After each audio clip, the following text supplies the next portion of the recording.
खुलुमबाय लोगोफोर, नोंथांमोनखौ डियार ब्रह्म चेनेलाव आरो फिन खेबसेबाव बयखौबो बरायनाय बावहरग्रोनाय जाबाय। आं दिनै नोंथांमोननि सिगाङाव आरोबाव माखासे सानसेनि खौरां लानानै फैबावलायबाय। आसा खालामो नोंथांमोनहा खौरांखौ खोनासंनानै मोजां मोनगोन।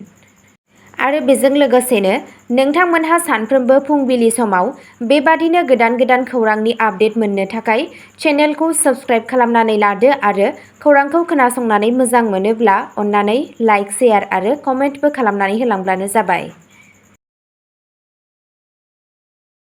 दिनैनि गिबि खौराङावनो दङ BTC बिसायख'थि। गिबि मन्थ्रिनि आव-फावनि उनाव बियाबाव बिसायख'थिनि बार बारदों। गिबि मन्थ्रि डक्टर हिमन्त बिश्व शर्माया फैगौ सेप्तेम्बर दानाव BTC बिसायख'थि जागोन होनना इसारा होनायनि उनावनो बिटिआरनि राजखान्थियारि दैदेनगिरि आरो मावथिफोरा गावसोरनि बिजाथिफोरखौ देरहाहोनो गामिनि भटारफोरनि खाथियाव सौहैनाय नुनो मोन्दों। बे बियाबाव आथिखालाव बिटिआर बियाबाव बिसायख'थिनि बार बारगासिनो दं।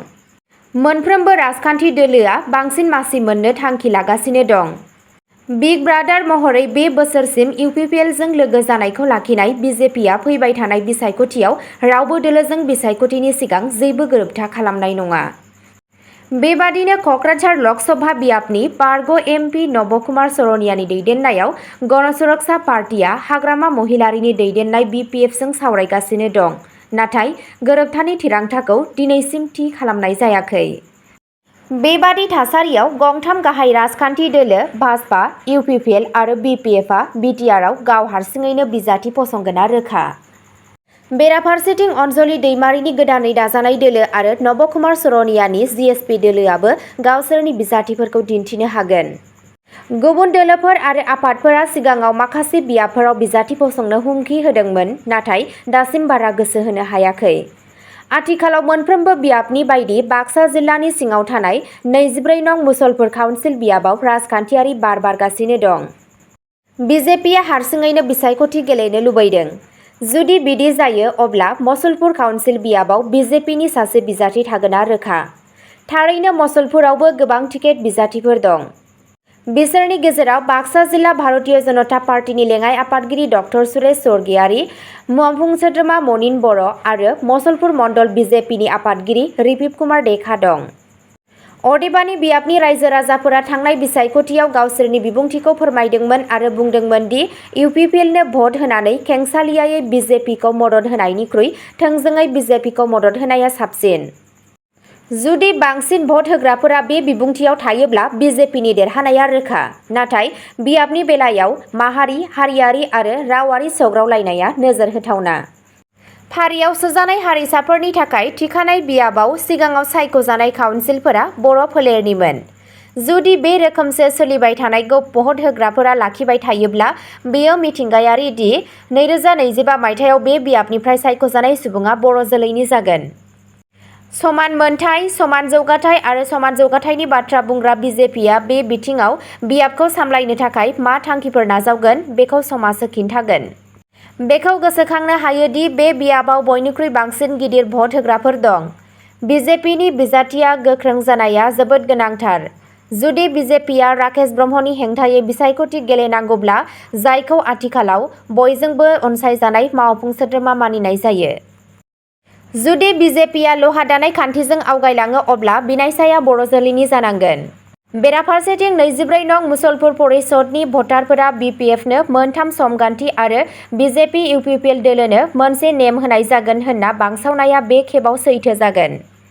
बर'फोरा गासैबो बिथिंखौ लानानै मुसलपुर काउन्सिल बियाबाव बिसायख'थिखौ मिरु खालामनानै बार बारनायखौ नुनो मोन्दों।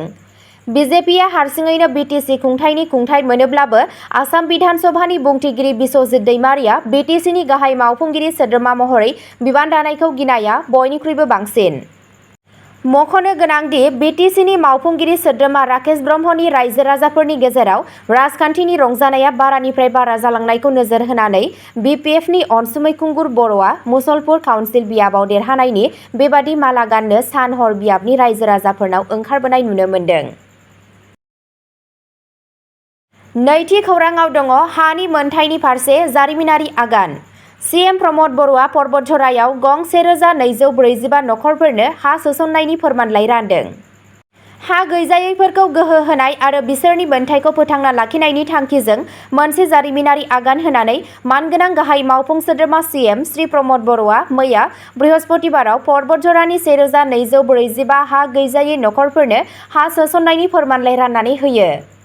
काजिगाव गार'पारा युथ स्पर्ट्स क्लाब गेलेग्रा फोथाराव खुंजानाय फालिथायारि हाबाफारियाव बड'लेण्ड टेरिटरियेल रिजननि पर्बतझरा महकुमायाव गावनि रोखोमनि गिबि राननाय हाबाफारि।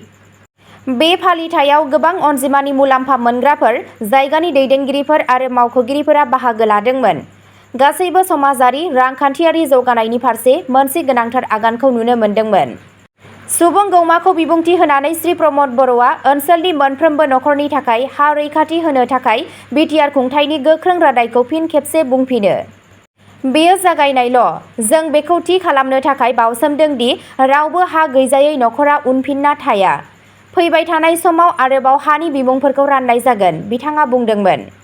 हा सोसननाय हाबाफारियाव प्रमद बर'जों लोगोसे हा खाजोना आरो हाग्रा बिफाननि मावफुं सोद्रोमा रनजित कुमार बसुमतारी उर्फे फेरेंगाया बाहागो लादोंमोन आरो खाम्फा बरगयारी, रेवरेवा नार्जारी, माधव सेत्रीजों लोगोसे गोबां दैदेनगिरि आरो मावथिफोराबो बाहागो लादोंमोन। बे समावनो पर्बतझरानि बासबारियाव थार्मेल पावार प्लान्ट लुफुंनो थाखाय होनाय हानि बेरेखायै रायजोफोरा सोमावसारबाय थानायनि सायाव सोंथि खालामनायाव प्रमद बर'आ बुङो दि हाग्रामा महिलारीनि BPFआ दोलोनि खुंथायाव थानाय समाव खालामनो हायाखैमोन।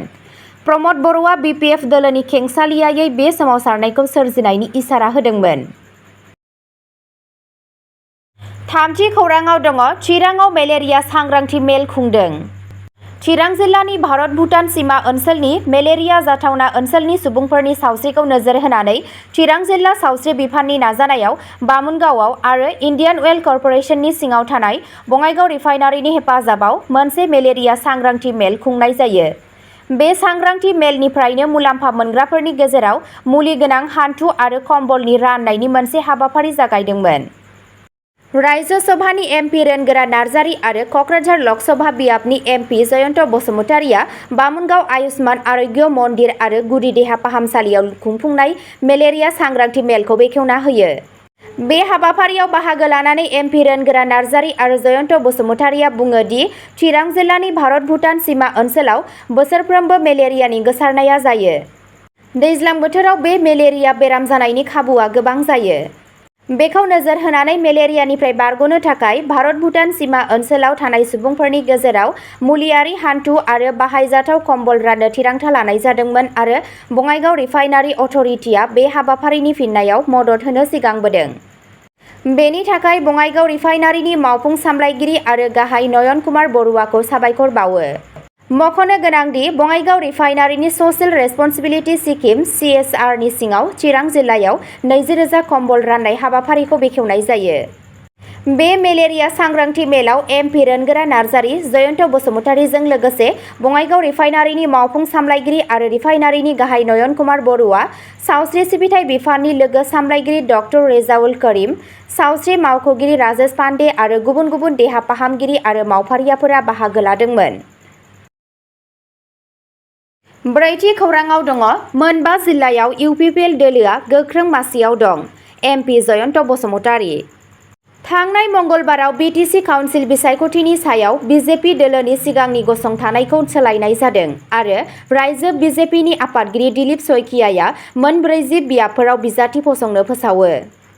UPPL दोलोनि दैदेनगिरि आरो क'क्राझार लकसभा बियाबनि MP जयन्त बसुमतारीया BJPनि गोदान थिरांथानि सायाव खौरां बिजोंनि सिगाङाव माखासे सोलो गोनां बिबुंथि होदों। माब्लाबा माब्लाबा गोबां राजखान्थि दोलोफोर जायहा गुदि थाखोआव बिथा गैया, माब्लाबा माब्लाबा दैदेनगिरि आरो मावथिफोरखौ थुलुंगा होनो थाखाय बेबादि बिबुंथि होनांगौ जायो। नाथाय मोगथां मुलुगाव बेनि फिथायखौ बुंनाय बायदि नुनाय जाया। जेराव BTCआव UPPL आरो BJPआ जथाय सोरखार, नाथाय जोंनि UPPL दोलो महरै हारसिङैनो मोन 40 बियाबाव बिजाथि फसंगोन। मोनफ्रोमबो राजखान्थि दोलोआ जायखिजाया बिसायख'थिनि उनाव गाव हारसिङैनो सोरखार दानो लुबैयो। जाय लामाजों जों UPPL दोलो महरै गाव हारसिङैनो सोरखार दानो लुबैयो। बेबादिनो BJP दोलोआ हारसिङैनो बेबादिनो सोरखार दानो थिरांथा लादों जानो हागौ। BJPआ मोनसे हायुङारि दोलो आरो बेनि उल्थायै UPPLआ मोनसे ओनसोलारि दोलो। बिटिआरनि ओनसोलारि हानजा महरै बिटिसि काउन्सिल बिसायख'थिनि थाखाय UPPL दोलोआ मोनबा जिल्लानि मोनफ्रोमबो काउन्सिल बियाबाव गुदि थाखोआव मेल कमिटि खुंदों आरो मोनसे जरिप सालायगासिनो दं आरो बै नायदिंनायनिफ्राय मोननाय खौरां बायदियै जोंनि UPPL दोलोआ मोनबा जिल्लायाव गोख्रों थासारियाव दं। बिटिआरनि भटारफोरा दा जोंनि UPPL दोलोखौ मोजां मोननानै दं। मानोना थांनाय 5 बोसोराव बिटिसिनि गाहाय मावफुंगिरि प्रमद बर'नि दैदेननायाव बिटिआर ओनसोलाव अरायथा गोजोन गायसननायजों लोगोसे गुबुन गुबुन जौगालु खामानि मावगासिनो दं। बे आयदाखौ बिटिआरनि गुबुन गुबुन हारि माहारिनि गोजोन मोजां मोनग्रा सुबुंफोरा मोजाङै बुजिनो हादों। बेनिखायनो जों बुंनो हायो दि फैबाय थानाय बिटिसि काउन्सिल बिसायख'थियाव UPPL दोलोनि देरहानाया रोखा। बे खेबाव कंग्रेस दोलोआ बिटिसिआव किंमेकार जागोन होनना दाबि खालामनानै जयन्त बसुमतारीआ गिबियाव आसाम प्रदेश कंग्रेस पार्टीनि आफादगिरिनि मासिखौ सामलायनायनि थाखाय गौरब गगैखौ बरायदों।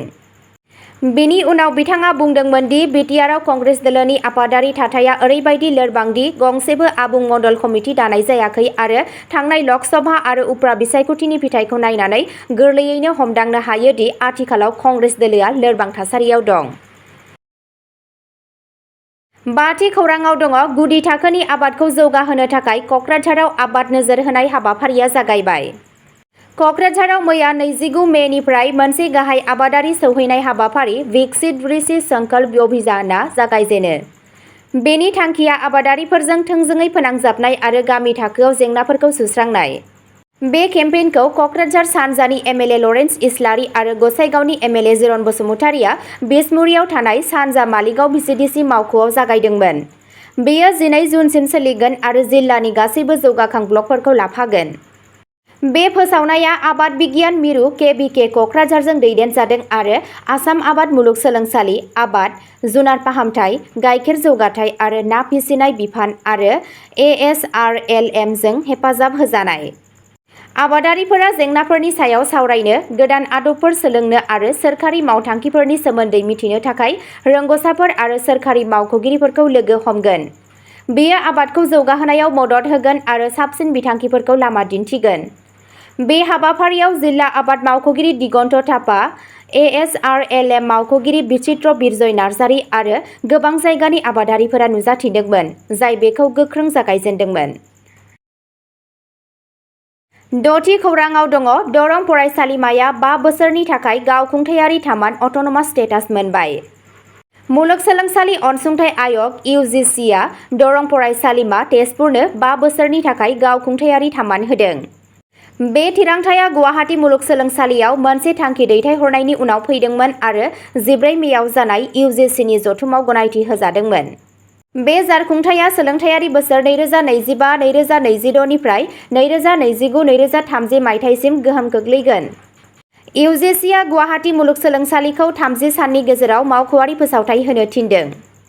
फरायसालिमाया UGC गावखुंथाय फरायसालिमा रेगुलेशन 2023 नि सिङाव गासैबो नेमफोरखौ मानिनांगोन। जुदि बियो नेमफोरखौ फालिया अब्ला राहा लानो हागौ। गावखुंथायारि थामान गोनां फरायसालिमाफोरा 5 बोसोरनि समफारि जोबनायनि खमैब्लाबो 3 दान सिगां बारायनो थाखाय आर'ज गाबनांगोन।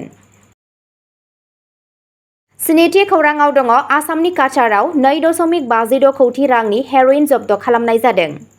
काछार पुलिसआ 28 मेआव मोनथाम गुबुन गुबुन सिग्रोमनायाव 2.56 कौटि रां बेसेननि 512 ग्राम हेर'इन जब्द खालामदोंमोन। बे अपारेशननि समाव 4 ड्राग्स फालांगिरिफोरखौ हमनाय जादोंमोन। आसाम चिफ मिनिस्टार हिमन्त बिश्व शर्माया ससियेल मिडियायाव पुलिसखौ बाख्नायदोंमोन आरो फेग्रा मुवानि बेरेखायै दावहा सोलिबाय थागोन होनना गोसो होदोंमोन। बिथाङा जब्दनि सोमोन्दै खौरां फोसावदोंमोन आरो पुलिसनि नाजानायखौ गनायदोंमोन। आरोबाव नायबिजिरनाया सोलिगासिनो दं। 8थि खौराङाव दङ RPFआ गुवाहाटी रेलवे स्टेशनाव साबा उन्दै हौवासाफोरखौ रैखा खालामदों। रेलवे रैखाथि हानजा RPFआ गुवाहाटी रेलवे स्टेशनाव मोननै गुबुन गुबुन जाथायाव साबा उन्दै गथ'साफोरखौ रैखा खालामदोंमोन। गिबि जाथायाव RPF क्राइम इन्टेलिजेन्स ब्रान्चआ स्टेशननि सोरगिदिं सानै हौवासाफोरखौ रैखा खालामदोंमोन। बिसोरखौ जोथोन लानो आरो हेफाजाबनि थाखाय रेलवे चाइल्ड लाइननो गथायना होनाय जादों। मोनसे गुबुन अपारेशनाव RPF जवानफोरा आरोबाव 3 उन्दै हौवासाफोरखौ नागिरना रैखा खालामदोंमोन। गासै 7 गथ'फोरा हारसिंमोन आरो बिसोरनो गोख्रै हेफाजाबनि गोनांथि दंमोन। RPFआ बुंदोंमोन दि बिसोरनि गोख्रै मावनाया गथ'फोरनि रैखाथिखौ रोखा खालामदोंमोन आरो जेबो खहा जानायखौ होबथादोंमोन। बे रैखाथिया सिगांनि मोनसे अपारेशननि उनाव जायो जेराव 27 मेआव सानै गुबुन हौवासाफोरखौ सिलचर आरो लामडिं रेलवे स्टेशननिफ्राय रैखा खालामनाय जादोंमोन। गुथि खौरांआव दङ मरिगावआव नंखाय IPS अफिसार हमजादों। खौरां बिजोंनिफ्राय मिथिनो मोननाय बायदियैब्ला बे खेबाव मरिगावनि सासे लाइमोनखौ नंखाय IPS अफिसारनि मुङाव पुलिसआ खादों। धरमतुल पुलिसआ बृहस्पतिबाराव आनाथगुरिनिफ्राय डिम्पु दास मुंनि सासे नंखाय IPS मावख'गिरिखौ खादोंमोन। हमजानाय डिम्पु दासनि न'आ धरमतुल पुलिस थानानि सिङाव थानाय भालुकागुरियाव। पुलिसनि बायदिब्ला डिम्पु दासआ गावखौनो सासे IPS मावख'गिरि आरो दिल्ली पुलिसनि DCP होनना दाबि खालामदोंमोन।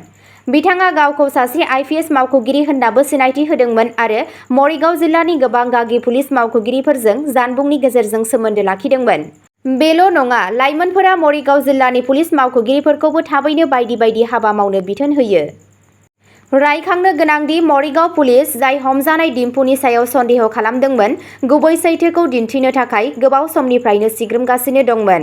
जोबनायाव बृहस्पतिबाराव मावजिआ मोनसे पुलिस अपारेशनाव ओंखारबोयो। हमजानाय डिम्पुआ भारा न'नि बिगोमानोबो फोरमायदोंमोन दि बियो सासे पुलिस मावख'गिरि, नाथाय बिगोमाया बिथांनि खोथाखौ खोनासङाखैमोन आरो डिम्पुनि बेरेखायै पुलिसनो अजद होदोंमोन। अजदनि सायाव बिथा खालामनानै पुलिसआ भारा न'आव सिग्रोमदोंमोन आरो डिम्पु दासखौ खादोंमोन। दायो नायबिजिरनाया सोलिगासिनो दं। अब्ला दिनैनि खौरांआ एसेनोसै। नोंथांमोनहा जुदि सोरबाफोर सानसेनि फानजामुथि नायनानै मोजां मोनो, अब्ला स्क्रिनआव होनाय चेनेल बड' इनफ' पइन्टआव थांनानै नायहैनो हागोन। चेनेलनि लिंकखौ डिस्क्रिप्शनावनो होनाय जादों। गोजोन्थों।